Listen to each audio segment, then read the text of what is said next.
안녕하세요. 세금요정 진이 청호세무에게 남궁진 세무사입니다. 오늘은 소위 온라인 창업이라고 하는 전자상거래업, 통신판매업 이런 온라인 셀러들에 대해서 창업 단계부터 세금 문제까지 좀 알려드리려고 하는데요. 요새는 간단한 물건 하나를 구매하더라도 직접 오프라인 매장에서 구매하기보다는 인터넷에서 많이 구매하시죠. 저 같은 경우도 각종 장 보는 거나 생활용품들을 주로 인터넷에서 구매하고 있는데요. 그런 만큼 이 온라인 쇼핑몰 시장이 커진 지는 꽤 오래됐습니다. 하지만 지금까지도 보면 저희 거래처들도 계속해서 온라인 창업을 점점 늘려가고 있는 추세거든요. 이제 막 창업을 준비하시는 분이나 아니면 기존에 창업을 했더라도 세금 문제에 대해서 조금 더 알고 싶다면 지금 이 영상을 보시면 될 것 같아요.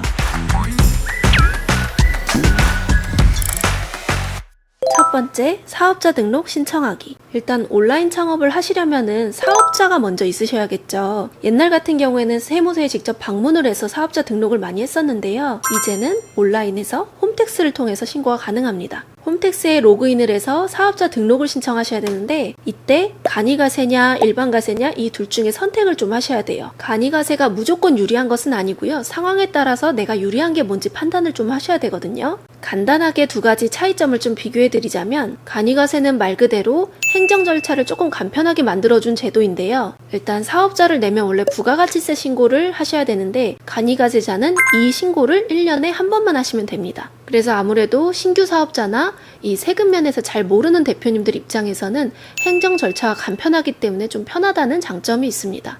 그리고 일반가세자에 비해서 납부세액이 현저하게 적다는 장점이 또 있는데요. 여기서의 납부세액은 종합소득세가 아니고 부가가치세에 한정된 얘기입니다. 사업장마다 상황이 다르기 때문에 구체적인 금액은 알 수가 없지만 제 경험에 간이가세 했을 때는 납부세액이 100만원 미만으로 나오시다가 일반가세로 바뀌고 나서 한 번에 1,300만원까지 부가세를 낸 경우를 봤거든요. 이런 식으로 부가세 납부세액에 큰 차이가 있다고 보시면 되겠습니다. 여기까지 들으면 간이가세자는 장점밖에 없는 것 같죠. 하지만 간이가세자도 조금 불편한 점들이 몇 가지 있습니다. 첫 번째로는 세금계산서를 발행할 수 없다는 원칙이에요. 보통 최종 소비자 대상으로 판매하는 게 아니고 기업 간의 거래를 하려고 할 때는 증빙으로 보통 세금계산서 요청을 하죠. 근데 내가 간이가세자로 사업자를 낸 이상 원칙적으로는 세금계산서 발행이 불가능합니다. 그래서 보통 기업에서 주문이 들어왔을 때 우리가 세금계산서 발행을 못하는 사업자라고 들었을 때 이 거래가 무산되는 경우도 있습니다.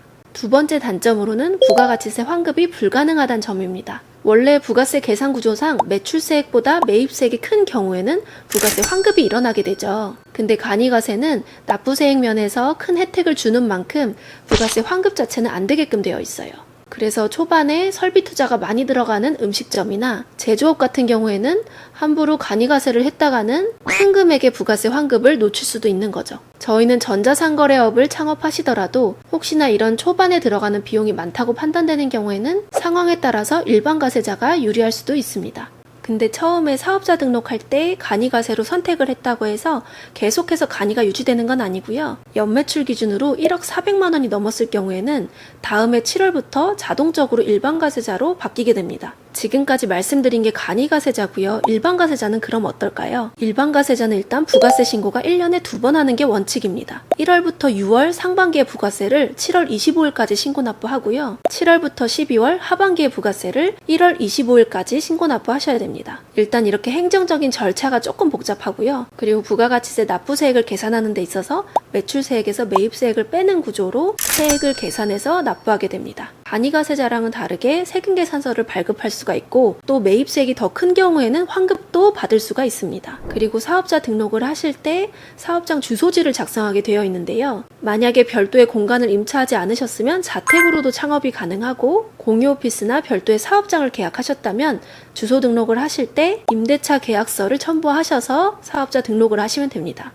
두 번째, 사업용 계좌 개설 신고와 사업용 카드 등록하기. 첫 번째로 말씀드린 사업자 등록이 완성되셨다면 사업자 등록증을 이제 받으셨을 거예요. 그렇다면 이제 홈택스에서 사업용 계좌에 개설 신고를 하셔야 되고 사업용 카드를 등록하셔야 됩니다. 여기서 얘기하는 사업용 계좌라는 거는 대표님이 굳이 별도로 개설하진 않으셔도 되고요. 기존에 대표님 명의로 갖고 있던 통장 중에 앞으로 사업용으로 쓸 계좌를 선택하셔서 홈택스에 개설 신고를 하시면 됩니다. 이 사업용 계좌 개설 신고로 누락하시는 대표님들이 많으신데요. 개설 신고를 누락하시면 나중에 창업 감면 등 세제 혜택에서 불이익이 있거든요. 그래서 사업자 등록을 하자마자 개설 신고는 잊지 말고 하셔야 됩니다. 그리고 계좌 개설 신고와 마찬가지로 사업용 카드 등록하는 것도 대표님이 카드를 새로 만드실 필요 없이 기존의 대표님 명의 카드들 중에서 사업용으로 쓰실 카드는 홈택스에 등록을 하시면 됩니다. 여기서 카드라는 거는 신용카드에 한정되지 않고 체크카드도 가능합니다. 세 번째, 통신 판매업 신고하기. 온라인에서 물건을 판매하시려면은 사업자 등록만 한다고 되는 게 아니고 구청에 통신 판매업 신고를 하셔야 되는데요. 정부24 홈페이지에 들어가서 통신 판매업 신고라고 검색을 해보세요. 그러면 해당 서식에 사업자 등록 정보를 작성하시고 내가 예를 들어 스마트 스토어에서 물건을 판매하겠다. 그러면 개설한 스마트 스토어 주소를 입력하시면 됩니다. 네 번째, 인건비 신고하기. 자, 이제 사업자 등록도 하셨고 사업용 계좌 개설도 하셨고 그리고 통신 판매업 신고까지 하셨어요. 그러면 이제 본격적으로 온라인 판매를 시작하셨겠죠. 그러면 지금부터 신경 써야 될 거는 각종 세금 신고들입니다. 그 중에 첫 번째로 인건비 신고에 대해서 좀 말씀을 드릴 건데요. 온라인 판매를 시작하면서 대표님 혼자서 모든 것을 하실 수도 있지만 실제로 직원을 채용하거나 가족들 간에 도우면서 일을 할 수도 있을 거예요. 직원을 채용했으면 월급을 주게 될 거고 가족들과 일하면서는 실제로 수고비를 챙겨줄 수도 있겠죠. 이런 돈에 대해서 인건비 신고를 꼭 해야지만 대표님에게 비용 처리를 받을 수가 있습니다. 꼭 매달 월급을 주는 직원이 아니더라도 우리 회사 제품을 팔기 위해 자사몰을 오픈을 했어요. 근데 이런 홈페이지를 만드는 과정에서 저희가 프리랜서를 고용할 수도 있잖아요. 이럴 때 지급하는 인건비에 대해서도 신고를 하셔야지 비용 처리가 가능합니다. 그리고 장기적으로 가족들이 온라인 쇼핑몰의 CS를 담당해 준다든지 물류 배송에 대해서 담당을 해줄 수도 있는 거고요. 이럴 때 지급하는 수고비를 그냥 계좌이체만 남기시는 게 아니고 실제로 인건비 신고를 통해서 비용 처리를 받으셔야 됩니다. 만약에 지출한 돈들은 있는데 대표님이 인건비 신고를 안 하시게 되면 비용 인정을 받지 못함으로써 대표님의 소득이 실제보다 과다하게 책정될 수가 있어요. 인건비 신고는 원칙적으로 매달 세무서에 제출을 해야 되기 때문에 대표님들이 직접 하기는 생각보다 조금 어려워하시고 저희 같은 세무 대리인에게 의뢰를 하시면 됩니다. 다섯 번째, 부가가치세 신고하기. 사업자를 내고 나서 여러 가지 세금 신고 중에 첫 번째를 인건비 신고 말씀드렸고요. 두 번째 신고로는 부가세 신고를 잘 챙기셔서 해야 됩니다. 일반 과세자를 기준으로 말씀드릴 건데 아까 전에 1년에 2번 신고 납부하는 게 원칙이라고 말씀드렸죠. 그러면 기본적으로 1월 달에 전년도 하반기 매출에 대해서 신고를 하시고 7월 달에 당해년도 상반기에 대해서 신고를 하시면 되는데요. 이 6개월분의 납부세액 금액이 어느 정도 커졌을 때는 그 사이사이인 4월 달과 10월 달에 부가가치세 예정고지라고 해서 전에 냈던 금액의 절반 금액만큼 고지가 나오게 됩니다. 그래서 어느 정도 사업을 하시고 규모가 커진 사업장들 입장에서는 1년에 2번 신고를 하셔야 되고 납부는 1년에 4번 하는 게 일반적인데요. 4월과 10월 달에 나오는 이 예정고지에 대해서 가끔 대표님들이 착각하시고 이거 안 냈다가 그냥 7월에 내면 안 돼요? 이거 원칙은 내지 않아도 되는 거 아니에요? 하고 질문 주시는 대표님들이 꽤 계시거든요. 근데 이 4월하고 10월 달에 나오는 예정고지를 미납하시게 되면 가산금이 붙어서 원래 금액보다 훨씬 많은 금액을 납부하셔야 되기 때문에 꼭 놓치지 말고 납부를 챙기셔야 됩니다. 부가세는 사실은 우리가 노력을 한다고 해서 큰 절세를 할 수는 없거든요. 심지어 지금 창업하시는 업종 자체가 온라인 판매이기 때문에 각종 온라인몰에서 매출에 대해서는 누락 없이 모두 집계가 됩니다. 그래서 매출 누락은 아예 발생할 수가 없고 우리가 부가세를 줄인다고 한다면은 그나마 매입세액에서 사업과 관련된 부분을 꼼꼼하게 챙겨서 넣는 쪽으로 생각하시면 될 것 같아요. 직원을 채용한 회사 같은 경우에는 복리후생 목적으로 지급한 식대나 회식비도 다 부가세 공제가 되고요. 그리고 대표님이 사업용으로 타고 계신 차가 경차나 화물차, 9인용 이상 승합차인 경우에는 이 유류비나 수선비 그리고 차량 렌트료나 처음에 차를 구매할 때 들어갔던 비용까지 모두 부가세 공제가 가능합니다. 그 외에도 불공제 항목으로 꼭 정해져 있지 않는 모든 사업 관련된 비용은 일반적으로 부가세 공제가 가능한 편이고요. 그리고 저희는 최종 소비자를 대상으로 판매를 하는 업종이기 때문에 신용카드 발행세액 공제라는 추가적인 혜택이 있어요. 저희 매출액 중에서 카드 결제나 현금 영수증 매출분에 대해서 1.3%의 세액 공제를 부가세에서 추가로 받을 수가 있습니다. 여섯 번째, 종합소득세 신고하기. 자, 이제 제일 중요한 세금 신고에 대해서 설명을 드릴 건데요. 바로 5월 달에 하는 종합소득세입니다. 제가 예를 한번 들어볼게요. 만약에 1억의 매출을 일으키는 회사와 50억의 매출을 일으키는 회사가 있다고 칠게요. 그럼 둘 중에 누가 더 세금을 많이 낼까요? 정답은 모른다입니다. 물론 일반적인 상황으로 봤을 때는 매출에 비례해서 세금도 높아지겠죠. 하지만 아무리 매출이 높다고 해서 마진이 적을 수도 있는 거고 오히려 손실이 날 수도 있는 거죠. 반대로 비교적 매출이 적더라도 마진율이 높은 경우에는 세금도 많이 나올 수 있는 거죠. 그래서 가끔 대표님들이 저한테 질문 주실 때 매출이 이 정도인데 세금이 얼마 나올까요? 하거든요. 그러면 저희는 매출만으로는 알 수가 없고 보통 결산을 해봐야지 결과가 나옵니다. 이렇게 대표님께 말씀드리고 있어요. 이렇게 소득세는 매출액에서 내가 사업 관련해서 쓴 비용들을 모두 차감하고 그 다음에 순수하게 남은 이익에 대해서 계산을 하셔야 되는데요. 이 이익에 세율을 곱한 게 내 세금이 되는 겁니다. 그래서 위에서 말씀드린 인건비 신고를 꼭 하셔야 된다는 점이 인건비 신고를 해야지만 내가 이 비용으로 인정받을 수 있기 때문이에요. 대표님이 1년 동안 실제로 번 거는 5천만 원인데 인건비 신고 3천만 원을 누락하셨어요. 그럼 실제로 이익이 5천만 원이 잡히는 게 아니라 8천만 원까지도 잡힐 수가 있다는 거죠. 그만큼 세금도 올라가게 되겠죠.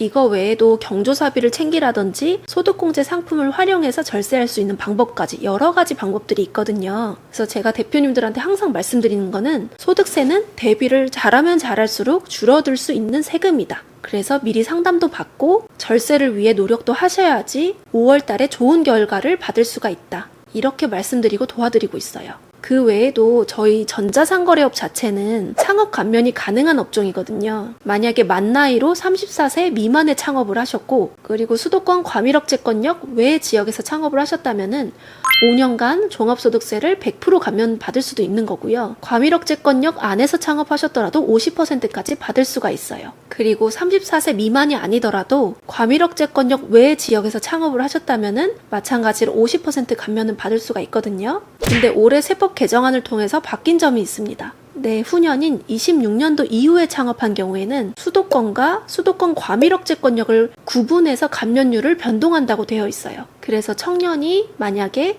과밀억제권역 외 지역에 창업을 했더라도 그 지역이 수도권 안에 들어가게 되면 75%만 감면을 해주고요. 그리고 청년이 아닌 사람이 수도권 과밀억제권역 외에 창업을 했더라도 그 지역이 수도권인 경우에는 25%만 감면을 해줍니다. 그래서 전자상거래업 창업을 고민하고 계시다면 적어도 25년까지는 창업을 하셔야 되지 않을까 개인적으로 생각을 하고요. 이 창업 감면 혜택이 굉장히 크기 때문에 꼭 이 제도를 활용하셔야 된다고 생각합니다. 7번째, 법인 전환하기.